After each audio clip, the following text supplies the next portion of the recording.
Bienvenido a mi Latam. 나의 라틴 아메리카에 오신 것을 환영합니다. 오늘은 제34강 역사로서는 23번째 강의가 되겠습니다. 지난번 시간까지는 1960년대, 70년대의 라틴 아메리카를 살펴봤습니다. 쿠바 혁명으로 인해서 혁명의 열기가 끓어오르고 그 다음에 그걸 막기 위해서 군부 독재 정권이 들어서는 혁명과 반혁명의 시대. 정말 이 시기야말로 중남미가 세계로부터 가장 많은 주목을 받았던 시기라고 할 수 있겠죠. 그런 쿠바 혁명으로 인해서 많은 그 문화적인 그런 운동들도 일어났지 않습니까? 시네마 노보, 누에바 깐시온, 그 다음에 소설의 수도 붐 소설 뭐 등등 하면서 정말 세계가 중남미를 주목하게 됐고, 그러면서 정말 시끄러웠던 시기, 한마디로 말해서, 그죠? 정말 다사다난했던 시기라고 할 수가 있겠죠. 자, 이제 80년대로 이제 들어갈 텐데요. 80년대와 90년대의 라틴 아메리카 역사에 대한 이야기를 해볼 텐데, 80년대와 90년대는 외채 위기와 민주화, 그리고 신자유주의 개혁이라는 세 키워드를 뽑을 수가 있을 것 같습니다.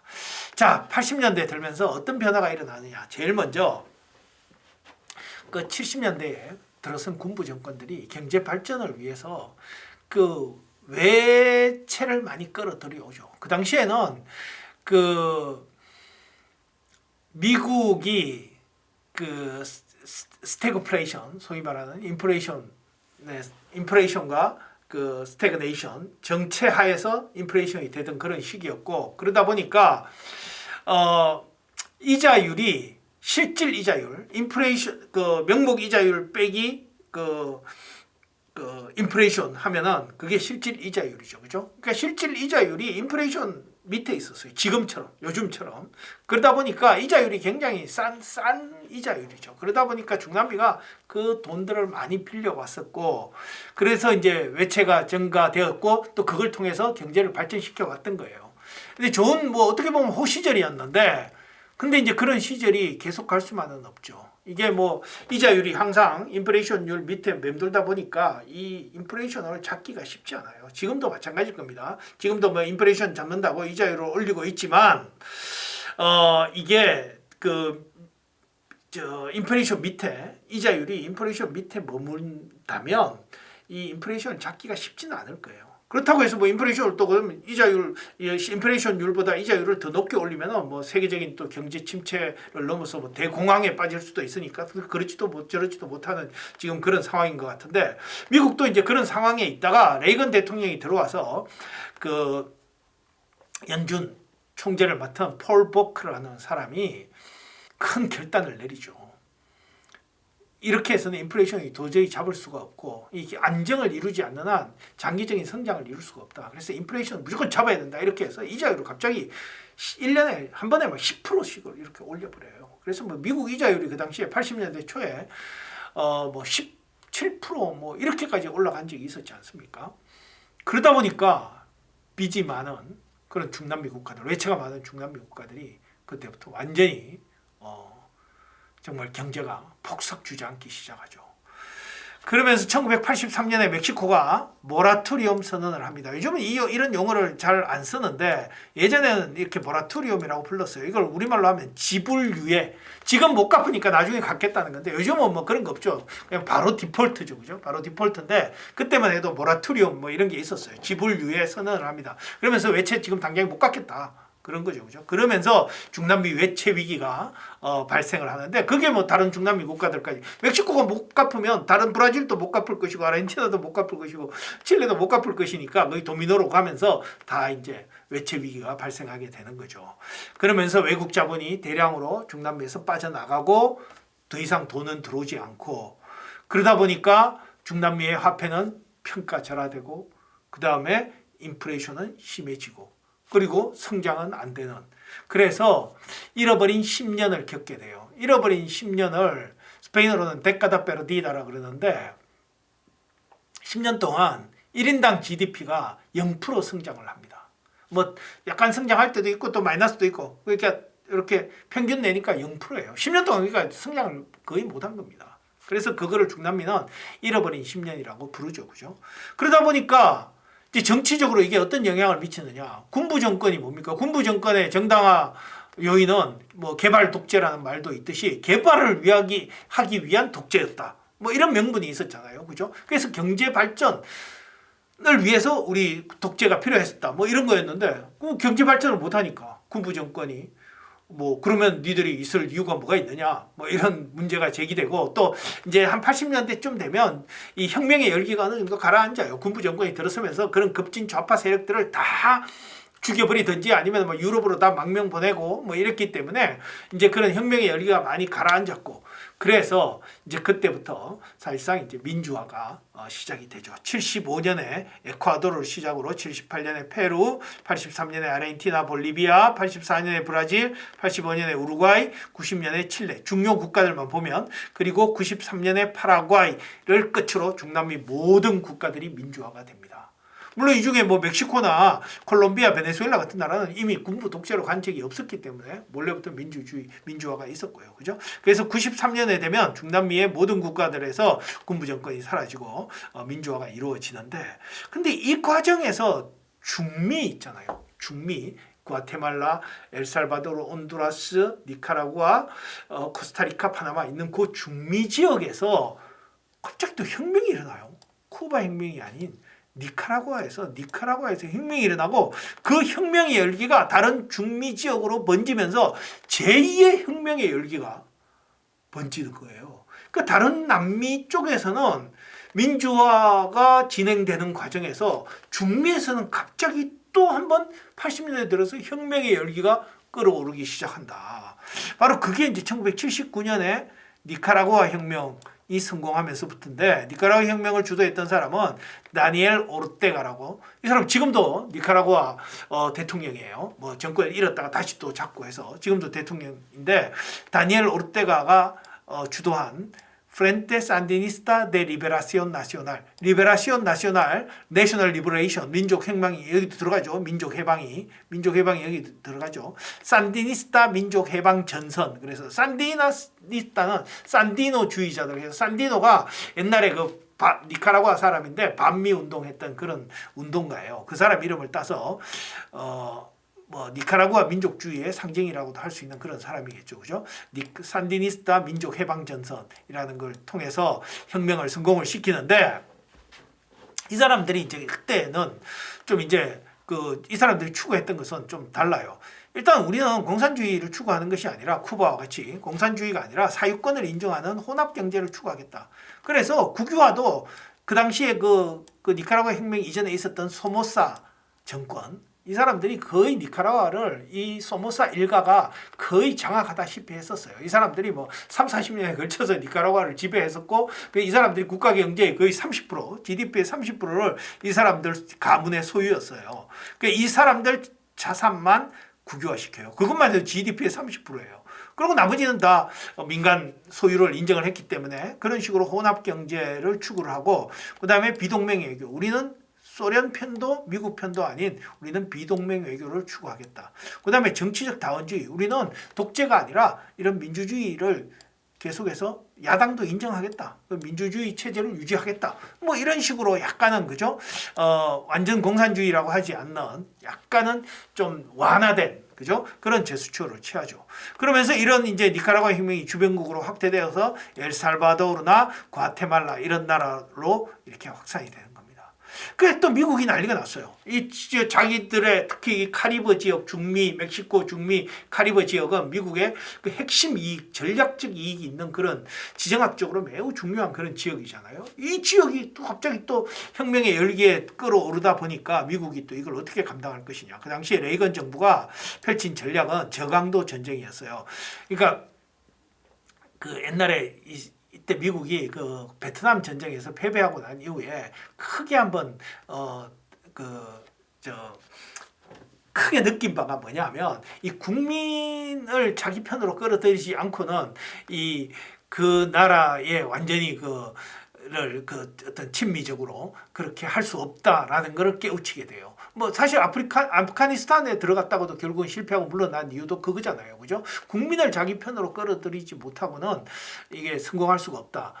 뭐 그런 거를 반성을 베트남 전쟁에서 경험했음에도 불구하고 아프가니스탄에서 또 경험하는 거 보면 뭐 어쩔 수 없는 것 같긴 한데 하여튼 니카라과에서는 그래서 이 군사적으로 침략을 하지 않습니다. 군사적으로 개입하지 않고 대신 뭐를 하느냐 하면 베트남에서 자기가 당했던 것처럼 오히려 이 니카라과에 있는 우파 게릴라들을 그냥 지원을 해줘요.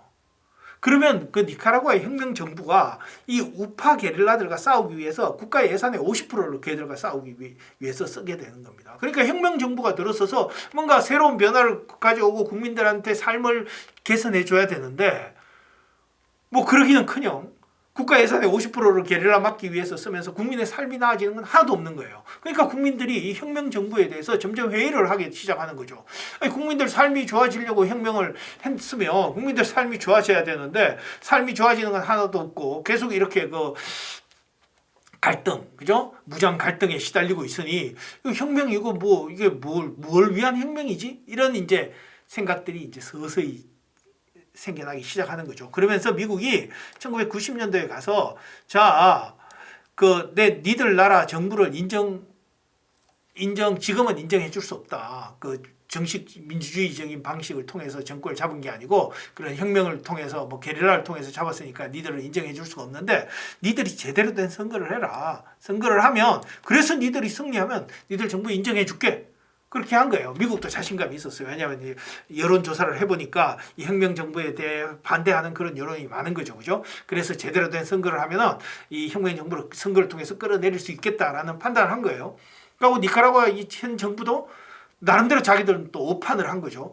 자신감이 있었던 거죠. 국민들은 여전히 우리를 지지하니까 선거를 통해서도 이길 수 있고 선거를 통해서 이기면 미국이 이제 더 이상 우리한테 이렇게 개입하거나 우리를 방해하지 않을 거다라는 그 이제 약속을 했기 때문에 그래서 정말 선거를 해요. 참 이것도 정말 정말 뭐 쉽지 않은 일인데 그래서 90년에 선거를 통해서 정말 혁명을 통해서 그 정권을 잡았던 사람들이 선거를 통해서 권력을 우파에게 넘겨줘요.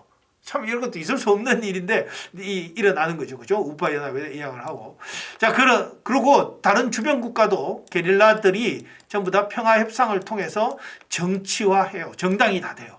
엘살바도르는 1992년에 그리고 과테말라는 1996년에 이 게릴라 운동을 하던 사람들이 다 게릴라 이 전선들 이런 게릴라 집단들이 정당으로 전환을 하면서 이 중미 지역도 한 10년간 혁명의 열기에 다시 한번 혁명의 열기에 끌었다가 이제 민주화의 길로 다 나아가게 되는 겁니다. 정말 그런데 아닌 게 아니라 그렇게 해서 혁명을 내줬던 니카라과 혁명 정부는 권력을 우파에게 내줬잖아요. 그러다가 야당으로 남아있다가 2006년에 16년 이후에 다시 정권을 잡아요.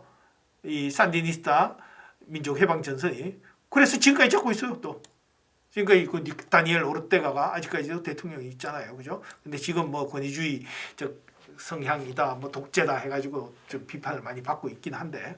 그리고 2009년에는 이 엘살바도르의 그 게릴라 집단 FMLN이라 파라분도 마르티 민족해방전선이라고 그러는데 이 사람들이 야당 정당으로 전환을 해서 선거를 통해서 집권을 하게 돼요.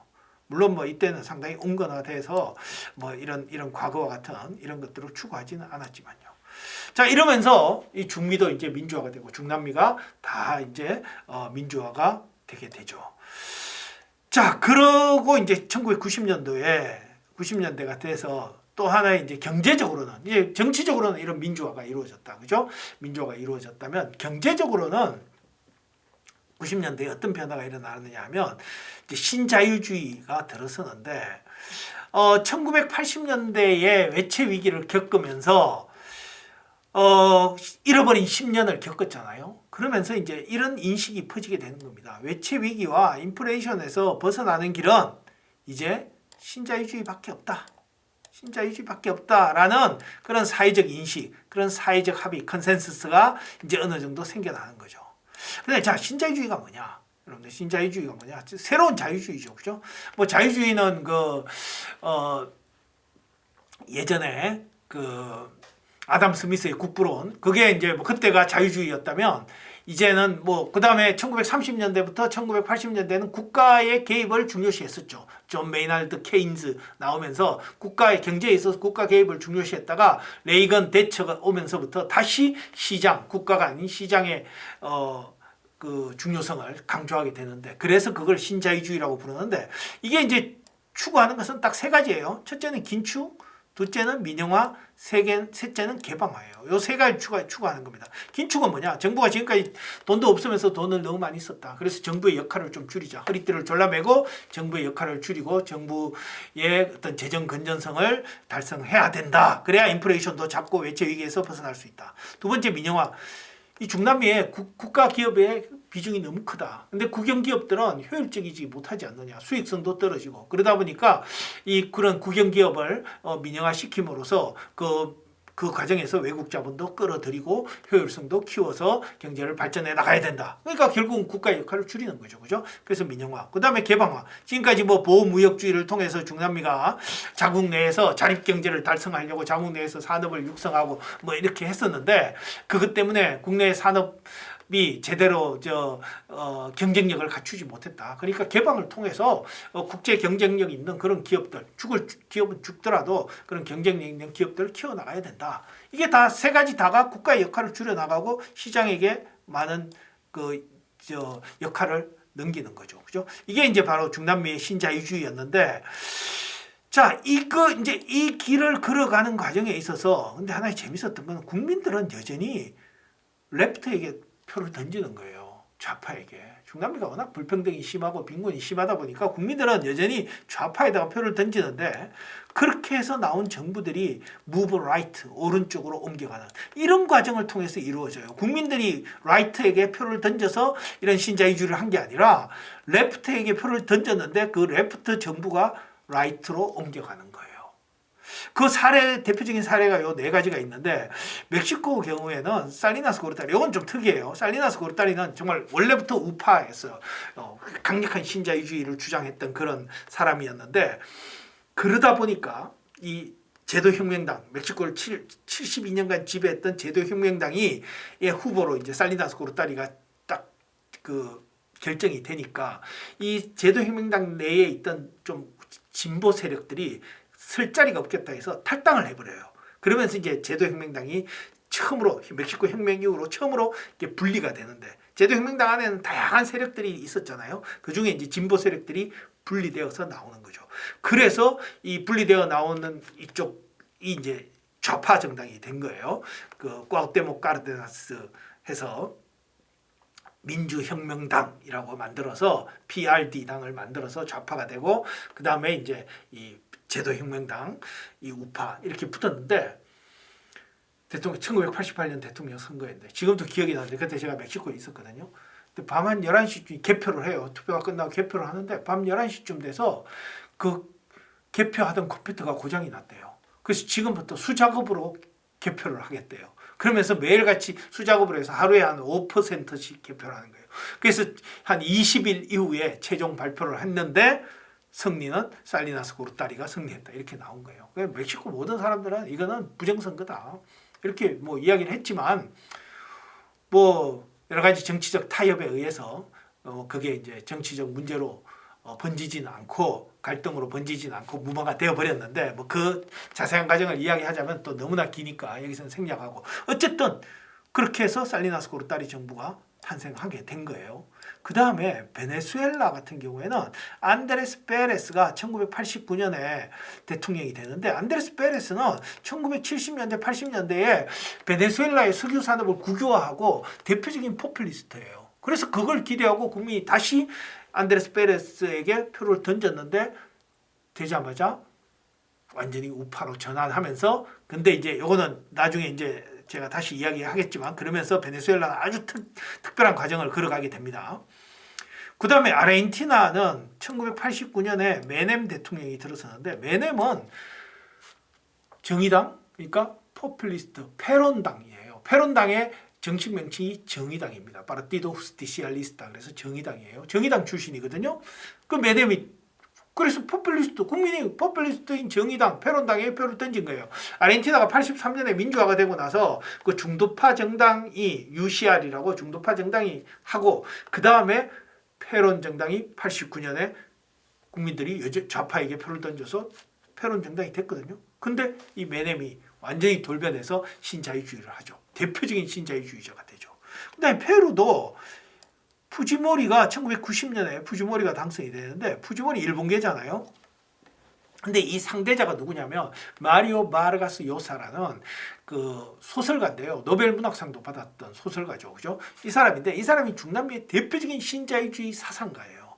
그러니까 국민들이 마리오 바르가스 요사를 피해서 뭔가 정체를 알 수 없는 푸지모리 일본계 푸지모리에게 표를 던졌는데 이 푸지모리가 대통령에 당선이 되고 나서 몇 년 있어서 친위 쿠데타를 일으켜요. 군부와 손을 잡고 쿠데타를 일으켜서 의회를 해산을 해버려요. 그러면서 의회를 완전히 자기가 장악하고 나서 신자유주의 개혁을 밀어붙이는 거죠. 그죠? 그렇게 했어요. 그러니까 그런 현상들을 보고 정치학자들이 이 중남미가 90년대에는 vote left, move right 했다. 이렇게 하면서 하여튼 어쨌든 right로 나가면서 신자유주의를 적용을 했던 거죠. 근데 근데 국민들이 받아들여요. 아, 어쩔 수 없다. 어쩔 수 없는 과정이다. 이제 우리가 뭐 받아들여야지 어떡하겠냐. 근데 유일하게 안 받아들인 나라가 베네수엘라죠. 그 이야기는 다음에 하도록 하겠습니다. 자, 어쨌든 신자유주의는 경제적 안정과 이런 긴축과 민영화 개방을 통해서 외국 자본을 끌어들이고 하면서 경제적 안정을 이루고 성장을 이루어요. 인플레이션도 잡고 이제 10년 동안 성장 못했던데 성장을 이루긴 해요. 그러나 한편으로 사회적 불평등과 빈곤이 점점 심화되죠. 어쩔 수 없는 거죠. 그 다음에 그것만이 아니라 이 반복되는 외환위기가 계속해서 반복이 돼요. 1994년에 멕시코의 페소화 위기, 97년에는 브라질의 헤알라 위기, 2001년에는 아르헨티나 경제 위기가 발생을 해요. 근데 이건 뭐냐면 개방화를 통해서 외국 자본이 들어오잖아요. 외국 자본이 마음껏 막 들어와요. 외국 자본이 확 들어왔다가 또 경제가 조금 더 외채가 많아진다. 뭐 좀 위험할 것 같다 그러면 한순간에 확 빠져나가니까 그러면 외환위기죠. 그죠? 그런 식으로 그런 일들이 자꾸 반복이 되니까 이 중남미에서도 이제 이거 신자유주의 이거 뭐지? 뭐 경제가 안정적으로 발전하는 것도 아니고 그렇다고 뭐 국민들의 삶이 좋아지는 것도 아니고 또 누구를 위한 개혁이지? 누구를 위한 신자유주의지? 뭐 이런 반성들이 생겨나기 시작하는 거죠. 그렇게 해서 90년대는 바로 이런 민주화, 80년대, 90년대는 바로 이런 정치적으로는 민주화, 경제적으로는 신자유주의 개혁의 시대였다. 그러면 이제 2000년대 다음 시간에는 바로 이제 2000년대에 그런 신자유주의에 대한 국민들의 어떤 저항이 어떤 식으로 전개되는지 그거는 다음 시간에 살펴보도록 하겠습니다. 끝까지 경청해 주셔서 감사합니다.